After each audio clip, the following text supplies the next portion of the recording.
이 이야기는 최진봉 성공회대 교수 전지현 변호사와 함께 나눠보겠습니다. 네, 이 윤석열 검찰총장에 대한 대면 감찰 논란, 먼저 이 날짜별로 좀 정리를 다시 해드리겠습니다.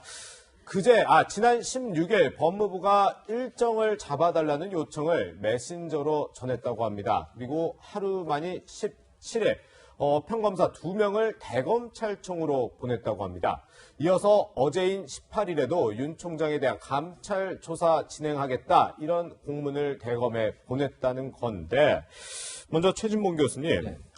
검찰총장에 대한 대면 감사 자체가 지금 전례 없는 이례적인 일인 거죠? 그렇죠. 왜냐하면 그런 일이 별로 없었어요, 지금까지는. 근데 예. 이제 이번 사안 같은 경우에는 뭐 대검에서는 어떤 내용인지 모르고 있다고 얘기를 하고 있지만, 이제 법무부에 밝힌 내용을 보면 지난번에 본인이 이제 윤석열 검찰총장이 서울지방검찰청장 할 때, 예. 중앙검찰청장을 할 때 그 당시에 언론사 사주를 두 분 만난 적이 있습니다. 그 문제가 지난번에 이제 국정감사에 논란이 됐었고, 그 부분에 대한 감찰 내용인 것을 알려주고 있어요. 그래서 그 부분에 대한 감찰 내용인데, 이게 예전에 없었던 일이긴 하지만 감찰권이라고 하는 건 법무부 장관에게 있는 것이고, 이제 법무부 장관은 감찰권을 활용해서 지시를 내렸고요. 감찰국에서 그 부분을 이제 진행하는 과정에 지금 이런 문제가 발생하게 된 건데, 법무부와 검찰이 지금 얘기가 서로 다르기 때문에 어떤 내용이 사실인지는 좀 확인이 필요하다는 생각이 들어요. 뭐 법무부는 감찰 예정, 그러니까 대면 조사 예정서를 전달하러 간 것이지, 검찰총장을 만나겠다든지 아니면 조사를 하러 간 건 아니다, 그렇게 밝히고 있고, 대검에서는 이제 그거 자체가 사실은 검찰총장에 대한 이례적인 어떤 망신주기다, 이렇게 지금 밝히고 있어서 서로 대응하는, 또 서로 이렇게 의견이 다른 이런 상황이라고 볼 수 있습니다. 그렇군요. 네. 어쨌든 검찰총장에 대한 감찰 자체가 이례적인 일인데, 이게 법무부의 좀 일방적인 통보로 지금 진행이 되고 있지 않냐, 이렇게 보는 시각도 있는 것 같은데요. 보통 평검사 감찰한다고 하더라도 먼저 서면으로 의혹을 정리해서 보내주고 소명할 기회를 주고 그 다음에 이렇게 일정을 조정해서 감찰 날짜를 잡거든요. 근데 아까 앵커님께서 그 CG를 가지고 설명하신 것도 보지만은 일방적으로 통보를 했잖아요. 16일날 박은정 감찰관이 전화해가지고는 대면 조사 날짜 잡아달라고 했고, 여기서 아무런 이런 방구도 없었는데 갑자기 평검사 둘이 와가지고는 봉투 놓고 갔어요. 그리고 그 다음에 또 평검사 한 명이 대검에 전화를 해가지고는 박은정 검사의 지시다 그러면서는 19일 오후에, 그러니까 조금 있다가 감찰을 시작하겠다는 거예요.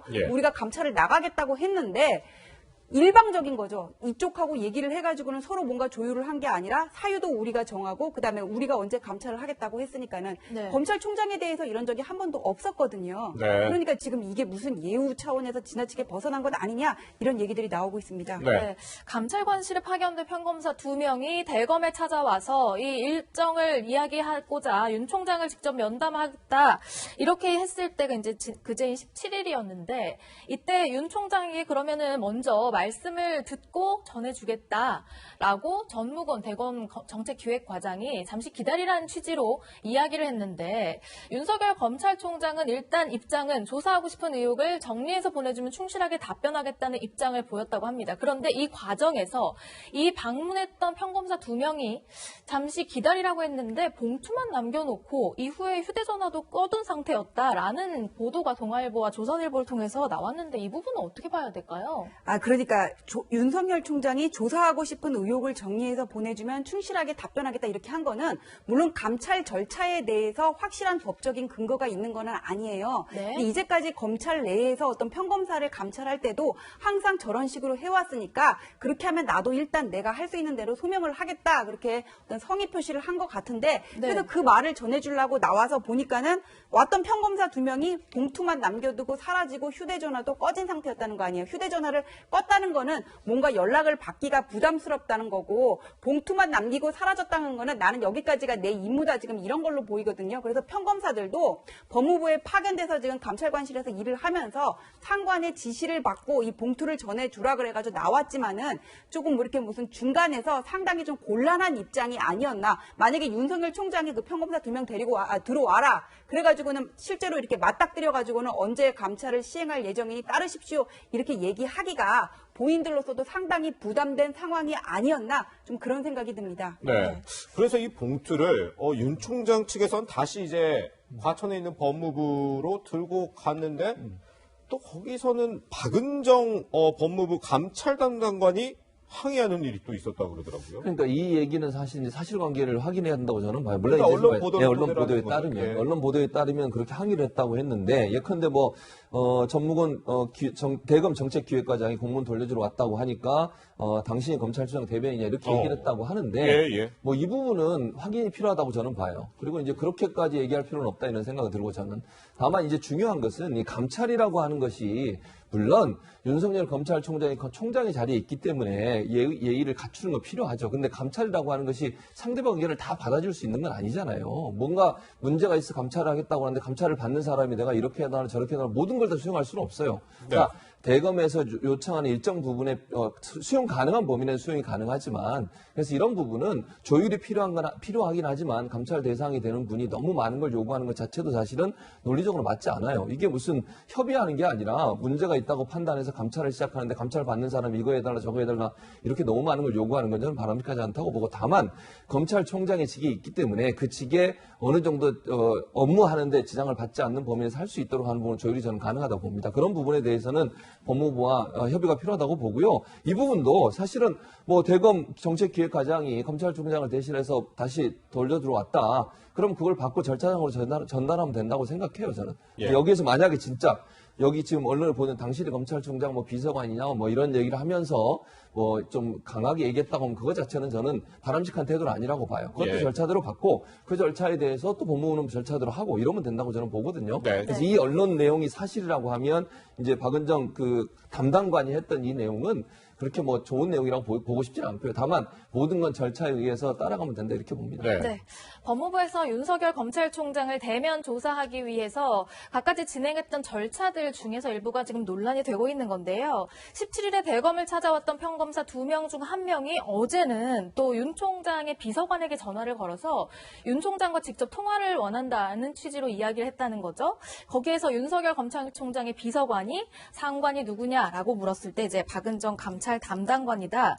이렇게 이야기를 했다는데 이런 요구도 충분히 할 수 있는 건지 궁금하거든요. 그러니까 봉투를 가지고 놓고 왔는데 거기서 이제 정무공 과장이 그러니까 정무공 과장 같으면 정책기획과장이라 그러면 검사고 법무부 검찰과장의 역할을 하는 사람이거든요. 대검에서. 근데 이 사람이 법무부에 가가지고 그 봉투를 다시 돌려주고 왔다는 거 아니에요. 네. 그래서 19일 오후부터 감찰이 진행된다는 거를 확실하게 하기 위해서 지금 이 사람이 윤모 평검사라는 사람이 그 윤석열 총장의 비서관한테 전화를 해가지고는 이거를 지금 확실히 한 것 같은데 네. 이게 검찰총장에 대한 예우냐 아니냐 이게 적법하냐 그 절차를 가지고 우리가 이거를 지금 정당 부당을 논하는 거는 저는 좀 아니라고 봐요. 네. 예를 들면은 감찰 사유 자체가 적절했냐를 따지는 게 여기서는 우선이라고 보는데 좀 나중에 얘기를 할 거지만 예를 들어서 대통령이 예를 들어 대법원장이 가족들과 제주도 여행을 갔다 왔는데 혹시 뇌물 받은 돈으로 갔다 온 게 아닌지 나는 조사를 해봐야 되겠다 이런다면서 감찰을 하겠으니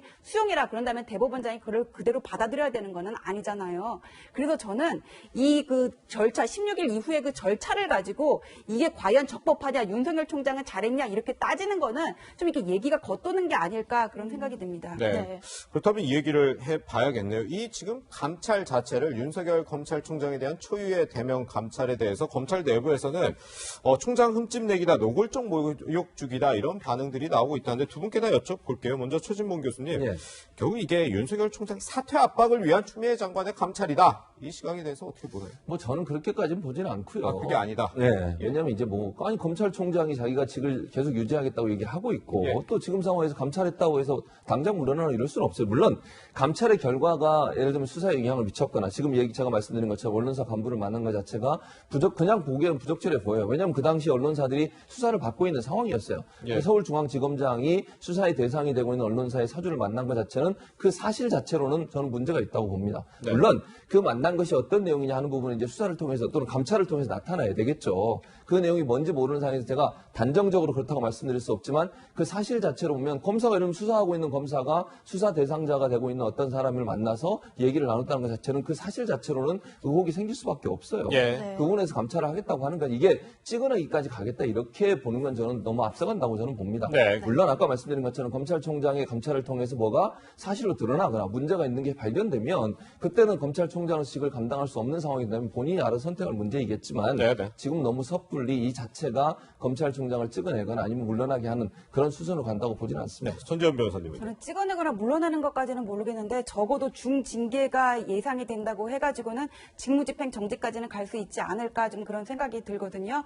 이게 왜냐하면은 언론사 사주들을 만나는 게 중앙지검장 시절이란 말이에요. 이거 분명히 정보 보고 그 당시의 정부에 들어갔을 거예요. 그런데 검찰총장을 임명했어요. 총장으로. 그럼 이게 별 문제가 안 된다고 봤다고 저는 생각을 하거든요. 그다음에 라임이라든지 옵티머스 얘기를 하는 것도 라임 그래요. 뭐 야당 의원이라든지 검찰 비리 의도적으로 묻었으면은 윤석열 총장 처벌을 받아야 되겠죠. 근데 지금 이거 수사가 진행되는 상황인데 감찰은 강제 수사권이 없거든요. 여기에 대해서 감찰을 지금 중복해서 실시한다고 해가지고는 무슨 실익이 있는지 모르겠고 옵티머스 사건 같은 경우에도 당시 검찰이 무혐의 처분을 냈다는 거를 문제를 삼는데 옵티머스 관련해서는 전직 수사가 당시에 그 수사 검사가 이미 다 소명을 했었어요. 그다음에 그거는 피해자들이 아니라 전파진흥원이 고소를 했던 부분이거든요. 그래서 만약에 이거를 재판으로 치면은 지금 추미애 장관이 들고 있는 이런 감찰 사유들은 제가 볼 때는 각하 내지 기각 사유들이거든요. 이거를 가지고 감찰을 한다고 하는데 윤석열 총장이 저렇게 거부를 한다 이렇게 나갈 게 아니라 정말 구체적인 혐의가 있으면 입건해가지고 강제 수사 하시라고요. 그래가지고는 탄핵 소추를 하든지 그렇게 하면 될 건데 왜 무리하게 감찰 카드를 들고 나오는지 모르겠습니다. 네. 네. 평검사들이 이렇게 대검을 방문하고 직접 전화 통화를 요청하고 했다는 이야기들이 모욕죽이다라는 검찰의 반발이 있자 법무부는 또 이런 입장입니다. 17일 오전 대검 측에 검찰총장에 대한 방문 조사 예정서 전달을 위한 방문 의사를 알렸고 예우 차원에서 최대한 예의를 갖춰서 절차를 진행하고 있다라는 입장인데요. 최진봉 교수님, 네. 일단 아까 전에 이제 타임라인에서도 저희가 잠시 보여드렸지만 18일에 평검사가 대검에 전화를 해서 윤 총장 전화를 좀 하고 싶다라는 취지로 이야기했을 때 상관이 누구냐라는 질문에 지금 박은정 담당 감찰관 이야기를 했다는 말이에요. 그런데 문제는 일부 언론 보도에 따르면 이 감찰 진행 과정을 박은정 담당 감찰관의 직속 상관도 모르고 있었다라는 것 때문에 지금 좀 논란이 되고 있는 것 같은데 이 부분은 어떻게 봐야 될까요? 그러니까 이 보도도 저는 확인이 필요하다고 보는데요. 만약에 정말로 그러니까 감찰 담당관의 선임, 그러니까 상관, 직속 상관이 유력 감찰관이 모르는 상태에서 이게 진행됐다면 이거는 조금 문제가 있어 보여요. 만약 그렇다는 가정하에 제가 말씀을 드리는 거예요. 근데 지금 현재 언론 보도가 나온 상태고 법무부가 여기 대해서는 다른 얘기를 아직 하고 있지 않은 상태예요. 근데 그러니까 감찰을 담당하는 담당관이 감찰관의 지시나 아니면 얘기 없이 단독으로 움직인다고 하는 건 좀 이례적이잖아요. 그건 네. 좀 이해하기 힘든 부분이 있어요. 그래서 이 부분은 법무부가 아마 이제 밝힐 거라고 저는 봅니다. 이런 보도가 나왔으니까 이 보도에 대해서 그럼 법무부가 어떤 절차를 통해서 감찰이 이루어지고 있는지 하는 부분을 밝힐 거라고 저는 보고요. 네. 최소한 예를 들면 검찰총장에 대한 감찰을 시행하는데 이런 절차를 하겠다고 하는 보고는 당연히 해야죠. 직속 상관에게. 그리고 법무부 장관의 보고가 돼야 된다고 보고. 그런 보고 개통을 통해서 내려와야 되니까 만약 이 보도가 사실인지 아닌지 제가 지금 확인을 못하겠지만 사실이라는 전제하에 말씀드리면 저런 보고 개통을 무시한 건 잘못된 거고 보고 개통을 따라서 행동해야 된다고 저는 봐요. 그래야 나중에 추후에도 문제가 없어요. 그래서 이 부분은 법무부가 나중에 입장을 밝혀야 한다고 봅니다. 네. 네. 그렇다면 이 박은정 감찰 담당관 어떤 인물인지 살펴봐야 될 것 같은데 전재현 변호사님 여러 언론 보도를 좀 종합해 보면 추 장관과 좀 굉장히 좀 밀접한 관계인 것 같아요. 밀접한 관계라는 거는 가치 평가니까 제가 말씀 못 드리겠고 네네. 그 박은정 담당관에서 설명을 드리면 2012년에 현직 검사 신분으로 나는 꼼수다 그 인터넷 팟캐스트에 출연을 했어요. 그런 다음에 이제 거기서 양심 고백을 했는데 서울시장 재보궐 있었던 때가 2011년인가요? 11년으로 제가 기억이 되는데 네. 그때 지방선거 재보궐선거를 앞두고 나경원 의원에 대해서 명예훼손적 발언을 한 어떤 네티즌에 대해서 기소를 해달라고 그러니까 당시 같은 관할에 있었던 나경원 전 의원의 남편은 법원에 있었고 박은정 검사는 검찰에 있었는데 그 네티즌을 기소를 해달라고 그렇게 나경원 의원의 남편이 그렇게 청탁을 했다. 이 얘기를 양심 고백을 했어요. 결국 그 네티즌은 기소가 됐고 박은정 검사가 기소를 했던 건 아니었던 것 같아요. 기소가 됐고 벌금 700만 원형이 확정됐다고 하는데 판사가 검사한테 그렇게 요청을 해서 기소를 해줘 이렇게 얘기하는 거는 분명히 부정한 거는 맞는데 당시에 그 사실이 진실인지에 대해서는 양자 입장이 달라서 해서 지금 판단을 할 수는 없습니다. 다만 박은정 검사의 이러한 전력이 현직 검사로서는 상당히 이례적이었거든요. 현직 검사가 저렇게 어떤 특정 정치 성향을 가지고 있는 팟캐스트에 출연해서 양심 선언을 하는 것도 이례적이었기 때문에 지금 그 팟캐스트의 어떤 성향이 여권이랑 맞는 부분이 있으니까 추미애 라인 아니냐 이렇게 보는 언론도 있는 것 같습니다. 네. 반면에 법무부가 윤 총장에 대한 감찰을 진행하기 위해서 파견한 부장검사가 윤 총장에 대한 감찰이 좀 부당하다라는 입장을 밝힌 뒤에 파견이 취소되는 일이 있었다라는 사실도 지금 알려지고 있는데요. 인천지검의 김용규 형사 1부장 이야기죠? 예, 그렇습니다. 그것도 이제 서로 법무부하고 언론 보도가 좀 차이가 있어요. 그러니까 언론 보도에서는 지금 말씀하신 것처럼 법무부 감찰 담당관실을 파견을 했는데 윤석열 총장이나 대면 조사가 부당하다고 해서 본인이 거부를 했다. 이래서 네. 파견이 취소했다 이렇게 보도를 하고 있고 법무부에서는 이게 이제 인천지검 형사 1부장은 형사 1부장이 일이 많거든요. 네. 그 업무가 너무 과중해서 일선 청의 부담을 고려해서 철회했을 뿐이지 이게 윤석열 총장의 감찰과 무관하다 이렇게 주장을 하고 있어요. 그러니까 언론 보도하고 지금 법무부 내용의 해명 내용이 다르기 때문에 제가 어느 쪽이 맞다라고 지금 단정적으로 말씀드릴 수 있는 상황은 아니에요. 네. 본인이 나중에 뭐 의견을 밝힌다면 김용구 검사가 본인의 의견을 밝힌다면 모를까. 지금으로서는 정말 법무부의 입장이 맞는 건지 아니면 언론이 이렇게 취재해서 보도한 내용이 맞는 건지는 확인이 필요한 상황이다 이렇게 볼 수 있습니다. 네. 이 일선총의 부담이라는 게 사실 파견 전부터 고려가 됐다면 이런 혼란 자체가 없었을 텐데 그렇죠. 참 아쉽네요. 예, 맞아요. 그러니까 예. 지금 말씀하신 것처럼 파견하기 전부터 그 김용규 검사 하던 일이 너무 과중해서 파견하는 것 자체가 무리가 있다면 파견을 안 했으면 좋았을 뻔했죠. 근데 파견하고 나서 나중에 이게 발견돼서 다시 돌려보냈다고 하니 이런 이제 여러 가지 의혹들이 나오는 거니까 예, 예. 미리 이걸 알았다면 더 좋았을 뻔했죠, 당연히. 네, 근데 이 부분도 참 논란인 것 같아요. 이 윤석열 검찰총장 감찰, 이 대면 감찰이 이렇게 좀 차근차근 준비됐던 게 아니냐 이런 좀 의혹을 살 수 있는 게 지난 3일에 이 법무부가 내부 감찰 규정을 좀 개정했단 말이죠. 이거 외부의 자문을 뭐 반드시 받을 필요는 없도록. 그렇죠. 이 부분을 듣고 윤 총장 감찰을 위해서 사전 정지 작업 아니냐 이렇게 보는 시각이 있어요. 뭐 결과론적으로 보면 그렇게 의혹을 제기할 수 있죠. 지금 네. 말씀하신 것처럼 법무부 감찰위원회에서 감찰하기 전에 미리 검토를 받고 감찰을 하도록 돼 있었는데 그 내규를 바꾼 거잖아요. 예. 그러니까 감찰 규정을 개정을 해서 받을 수도 있다. 그러니까 이거는 받을 수도 있고 안 받을 수도 있다. 선택할 수 있다는 얘기 아니겠습니까? 예. 그래서 마치 이게 윤석열 총장 감찰을 위해서 바꾼 거 아니냐 이런 의혹이 생기는 건데 뭐 시기적으로 보면 뭐 그렇게 보이는 부분이 있을 수 있어요. 근데 네. 뭐 이게 법무부가 정말 그런 의도를 갖고 했는지는 제가 그렇게 단정적으로 얘기할 수 없는 것이고요. 예, 예. 그래서 이게 이런 일들이 결국 감찰 규정 바꾸는 것도 윤석열 검찰총장 감찰을 앞두고서 이루어지다 보니까 이런 여러 가지 얘기가 나오고 있는 건데 뭐 법무부 입장에서 제가 볼 때는 그렇게 얘기 안 하겠죠, 당연히. 예. 그래서 저는 뭐 그 사실에 대해서는 단정적으로 뭐라고 할 수 있는 상황은 네. 아니다 이렇게 볼 수 있습니다. 그렇군요. 네, 이런 가운데 추미애 법무부 장관이 SNS를 통해서 본인이 받은 꽃바구니를 공개했다 이런 사진이 공개됐습니다. 지금 법무부에 절대 지지하는 꽃길을 아시나요? 라고 하면서 추미애 장관에게 이제 온 꽃바구니들을 SNS를 통해서 공개를 했습니다. 저렇게 꽃바구니를 지그시 쳐다보는 저런 사진을 직원을 통해서 이제 올리기도 했고, 저 꽃바구니에는 추미애 장관을 뭐 응원하는 문구 같은 것들이 있다고 해요. 이 시점에 저런 SNS를 통해서 응원의 꽃바구니를 공개한 또 속내가 또 뭘까요? 그러니까 얼마 전에 대검 앞에 이렇게 윤석열 총장을 지지하는 화환들이 이렇게 질비하게 늘어섰잖아요. 그러니까 네. 나를 이렇게 지지하는 국민들도 있다. 지금 그런 거를 보여주기 위해서 꽃바구니 사진을 저렇게 공개를 한 것 같은데 네. 근데 법무부 장관은 정치인이 아니잖아요. 과거에 뭐 정치인이었다고 하더라도 지금 어떤 법에 따라서 절차를 시행을 하고 지휘권을 발동해야 되는데 지지층들이 뭐 지지는 할 수 있죠. 그런데 그거를 굳이 저렇게 SNS에 공개를 해야 되는 건지 대검에 있는 화환은 그냥 거기에 늘어났으니까 그냥 우리가 자연스레 보게 된 건데 저거는 굳이 추미애 장관이 SNS에 저렇게 올려놓은 거잖아요. 예. 그래가지고 굳이 저거를 올려놨어야 되는지 왜 법무부 장관이 정치를 한다는 얘기가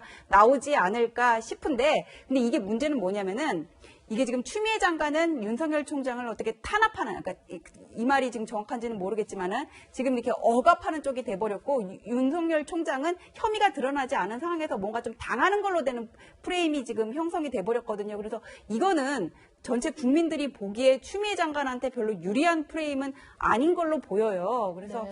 추미애 장관이 정치를 오래 하셨는데 이게 언론 플레이는 좀 잘 못하신 게 아닌가 좀 그런 생각이 듭니다. 개인적인 평가예요. 그렇군요. 네, 추미애 법무부 장관 국회 등에 출석했을 때 윤석열 검찰총장을 공개적으로 비판, 압박을 하고 있죠. 최근에는 이런 사안을 두고 비판을 했습니다. 들어보시죠. 우선 검찰총장의 쌈짓돈으로 돼 있는 것이 거의 한 50억에 이르는 것 같아요. 그거를 자세히 안 해서 모르지만 그것이 너무 자의적으로 또 임의적으로 써지고 네, 보시는 것처럼 최근에는 이 검찰 특수활동비를 두고 조사를 지시한 바 있고 그 전에도 뭐 여러 사안에 대해서 지금 추미애 장관, 윤석열 검찰총장 뭐 감찰 또는 조사 지시를 했는데 뭐 그래픽으로 저희가 준비를 했는데 그런데 오늘 오후 2시에 어쨌든 지금 법무부가 윤 총장에 대한 감찰을 좀 강행할 움직임인데 도대체 오늘 감찰할 내용은 지금 뭘로 알려져 있어요? 그래서 감찰이 강행은 하지만은 실현은 안 될 걸로 보이는데 일단 오늘 감찰한다는 내용을 보면은 라임 관련 야당 정치인 수사 누락 의혹이랑 라임 관련 검사 비위 은폐 의혹, 옵티머스 무혐의 처분, 언론사 사주회동, 그다음에 대검 특활비 배분인데 그러니까 저희 저거를 감찰을 지금 지시한 내용인데 오늘 감찰을 저것들을 시행을 한다고 하더라도 드러날 수 있는 부분은 아무것도 없습니다. 왜 가는 건지 잘 모르겠어요. 왜냐하면은 야당 정치인 검사 비위 은폐 의혹은 지금 수사를 하고 있어요. 예. 감찰은 강제 수사를 할 수 있는 부분이 아니란 말이에요. 그거를 그리고 윤석열 총장한테 물어본다고 알 수 있는 내용도 아니고 옵티머스 무혐의 처분도 저거는 마찬가지가 되는 거고요. 중앙지검에서 지금 진행되고 있는 사건이 전부 검찰총장이 중앙지검장이 알 수 있는 내용은 아니고 언론사 사주 회동 부분도 저게 벌써 지금 몇 년 전인데요. 2년 전이란 말이에요. 그때 왜 만났습니까? 물어봐가지고 정치적인 목적으로 만났다. 무슨 문제가 있었다. 밝혀질 수 있을 것 같아요. 대검 특활비 배분도 마찬가지입니다. 지금 법사위 의원들이 얼마 전에 가가지고는 뭐 밝혀진 거 있냐고요. 특활비라는 거는 받는 사람이 개인이라고 하더라도 전부 이렇게 사용처를 소명을 하고 누가 받았는지 수령자를 적게 돼 있어서 저기 어떤 개인의 자의가 들어갈 여지는 없는 부분이었거든요. 그래서 저 감찰의 명분, 실익 두 가지 점에서 저는 다 저 감찰은 문제가 있다 이렇게 보입니다. 네, 어쨌든 그런데 법무부가 이제 대검에 협조 공문 보내면서 이 여러 뭐 감찰 또는 조사 내용 중에 오늘 어느 걸 하겠다 이런 내용이 지금 포함되지 않았다 이런 지점도 지금 논란으로 지금 되고 있는 상황입니다. 네, 근데 변호사님 저 이게 궁금해요. 윤 총장이 지금 근거 없는 불법 감찰 거부한다라는 입장으로 전해지고 있는데 윤 총장이 대면 감찰을 거부하면 이후에는 어떻게 되는지 지금 윤 총장 일각의 보도에 따르면 이후에 뭐 소송으로 저항하겠다라는 입장도 있다 알려지고 있는데 어떻게 되는 거예요? 소송으로 저항하는 거는 사실 별로 실익은 없는 거 같고 검찰총장 임기가 내년 9월까지인가 그렇잖아요. 네. 그다음에 이게 추 장관 측에서는 그러니까 그냥 외부에서 보기에 네. 어떤 윤석열 총장이 계속 감찰을 거부를 하면은 이거를 문제 삼아 가지고는 직무 배제 카드를 꺼내들 수는 있어요. 직무 배제 카드를 꺼내들 수는 있고 윤석열 총장이 저거를 거부를 한다고 해가지고 어떻게 뭐 법무부에서 저거를 강제할 그런 그 법적인 근거는 없습니다. 입건을 하고 수사가 들어가기 전에는 다만 그 직무 배제를 했을 때 여기에 대해서 소송으로 다툰다고 해가지고는 뭐 문제가 해결될 걸로 보이지는 않고 해임이라든지 뭐 그다음에 정직이라든지 그런 것도 다 징계위원회를 열어가지고 해야 되는데 징계위원회는 법무부 장관이 위원장이기는 하지만 또 외부 위원들이 대부분 들어가기 때문에 확실한 혐의가 드러나기 전까지는 윤석열 총장에 대한 징계가 이루어지기도 어렵지 않을까 싶습니다. 네. 일단 윤석열 검찰총장의 임기는 9월이 아니고 내년 7월까지인데요. 윤석열 총장 이제 자신의 거취에 대해서 최근에 이렇게 얘기한 바 있습니다. 거취 문제는 아직 임명권자께서 말씀이 없기 때문에 또 임기라고 하는 거는 취임하면서 국민들과 한 약속이니까 어떤 압력이 있더라도 제가 할 소임은 다 할 생각입니다. 지금 어쨌든 이번 감찰을 통해서 뭔가 드러나면 뭐 추장관이든 뭐 해임 요청도 할 수 있을 것 같다는 얘기도 나오고 지금 여권에서는 어쨌든 윤 총장은 먼저 물러나게 한 다음에 추장관을 교체하지 않겠냐 이런 시나리오까지도 구체적으로 언론 보도를 통해 전해지는데요. 언론 보도에 그렇게 나오죠. 사실은 이제 그런 상황까지 갈 수 있는 가능성이 전혀 없다고 보지는 않지만 가능성은 저는 별로 그렇게 높지는 않다고 봐요. 기본적으로. 왜냐하면 감찰, 저는 이제 윤석열 총장이 첫째 말씀드리고 싶은 것은 감찰에 적극적으로 임해야 된다고 저는 봐요. 네. 이렇게 자꾸 피하는 모습 보이면요. 의혹이 더 커져요. 이게 대면 말고 서면으로 응하는 뭐든. 건 목적인 게 아닌 거고. 뭐든 간에 예, 제 예. 말은 검찰총장이 피하고 안 하는 것처럼 보이면요. 사람들의 생각에는 의혹으로 비칠 수 있어요. 그러니까 예. 저는 그러면 내가 서면을 하겠다든지 뭐 예를 들면 어떤 형태로든 감찰에 적극적으로 응하면서 자기가 부당하게 당하고 있다는 걸 적극적으로 보이지 않으면 이게 의도적으로 뭔가 피하려고 하는 생각이 있지 않나 이런 생각이 들어서는 그건 좀 부정적으로 볼 수 있다는 생각이 들고요. 지금 말씀하신 검찰총장을 먼저 사퇴시키고 나서 법무부 장관이 물러나는 모양새를 보일 거다. 하나의 시나리오는 가능하지만 지금 당장 그럴 가능성은 낮다. 왜냐? 감찰이라고 하는 게 일단 제한적이에요. 그러니까 수사권이 강제로 없기 때문에 뭐 의견 듣고 이렇게는 할 수 있지만 강제로 뭘 뒤에 가서 뭐 휴대전화를 압수한다거나 아니면 다른 방법을 할 수 있는 방법이 없잖아요. 그런 방법이 있다 보니까 구체적으로 어떤 내용이 나오기는 제한적입니다. 지금 현직 검찰총장으로 앉아있는 동안은. 예. 그렇기 때문에 제가 볼 때 이걸 가지고서 문제를 삼아서 사퇴까지 이르게 하기에는 조금 제한적이라는 생각이 들어서 당장 사퇴한 일은 일어나지 않지 않을까 이렇게 예상이 됩니다. 네, 네. 법무부의 윤 총장 감찰 시도를 바라보는 야당의 시각은 어떨까요? 오늘 한 인터뷰 목소리가 준비되어 있습니다. 듣고 오시죠. 결국 이것은 윤 총장 찍어내리기다. 이런 모든 것은 지금 현재 권력형 비리로 확대될 수 있는 수사, 오티모스 수사, 라임 수사 이런 것을 결국 무력화하고 윤 총장을 찍어내리기 위한 일련의 과정으로 볼 수밖에 없습니다. 추미애 장관 이제 같은 경우는 정말 이 법치를 무력화하고 뭐 해임 사유가 아니라 이제 넘어서 탄핵 사유까지 있는 것이죠.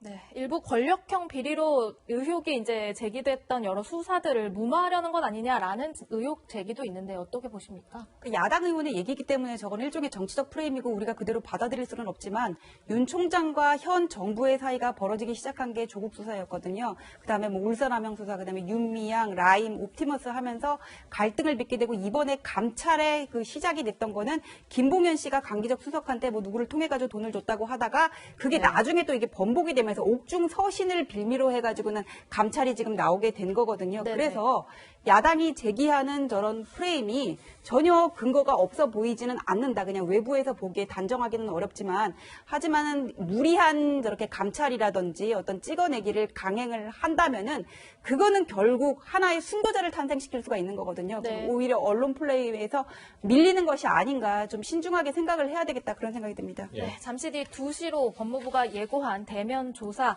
어떻게 진행될지 추후 좀 지켜보기로 하고요. 두 분과는 여기서 인사 나누겠습니다. 고맙습니다.